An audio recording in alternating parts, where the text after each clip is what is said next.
السلام عليكم الخوت. الموضوع ديال اليوم هو جائزة البالون دور للقارة السمراء اللي تقام هذه المرة في بلادنا وبالضبط في مدينة مراكش.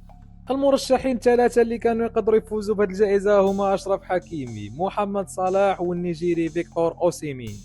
الكارثة الكبيرة في هذا الحفل واللي تا واحد فينا ما كان كيتوقعها هي غياب ياسين بونو على ثلاثة اللعابة، الشيء اللي نوض ضجة كبيرة عند الجماهير الكرة، ماشي غير المغاربة فقط ولكن حتى بعض الإخوة من الدول العربية اللي عبروا على هذا الظلم الواضح اللي تعرض ليه ياسين بونو. ياسين بونو فاز بجائزة أفضل حارس، بس ما كان متواجد بتشكيلة العام، كانوا حاطين أونانا. لا أعرف يعني ما حلل إذا فيك تحلل. المهم وباش يهدنوا هذا الوضع داروا جائزة أفضل حارس مرمى اللي دارت أول مرة وعطاوها لياسين بونو باش يخليو الأمور تحت السيطرة. الخبر المؤسف هو تم تتويج النيجيري فيكتور أوسيمين لاعب نابولي الإيطالي بالكرة الذهبية لقارة إفريقيا، وخا كان ضم كبير نحو ياسين بونو اللي كان هو اللي يستاهل هذه الجائزة بعد إنجاز كبير اللي قدمه مع بلادو في كأس العالم، واللي بسبب وصلنا للدومي فينال في كأس العالم اللي انضمته قطر.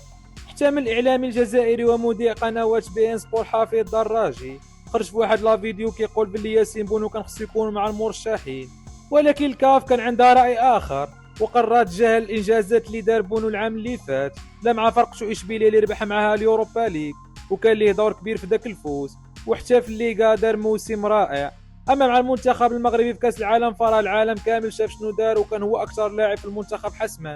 جبت شي كواري ما يمكنش يولي بسبب قدر المنتخب يوصل لنصف النهائي كاس العالم، الشيء اللي ما قدرش يديروا لا محمد صالح ولا فيكتور اوسيمين اللي تقسم مع المنتخب ديالو في الادوار الاولى بلا حتى شي تاثير. فيكتور اوسيمين كان هداف الدوري الايطالي وتقسم مع نابولي في الشامبيونز ليغ في الربع النهائي، اما صالح فراه دار موسم عادي. داروا اشرف حكيمي حيت باينه ما غيديهاش، غير باش يكالميو الجمهور المغربي زعما حيت حكيمي ما كانش عنده نفس الموسم بونو، واخا حتى هو وصل مع المنتخب للنصف النهائي ولكن ما كانش عنده نفس تاثير بونو. اما فرقته باريس سان جيرمان فراه كان عندها موسم سيء ما داروا والو في الشامبيونز ليغ.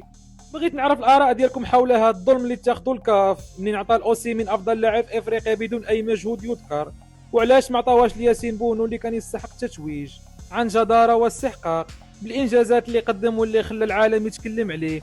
هادشي اللي بغيت نسمع منكم، نشوفكم فيديو جديد.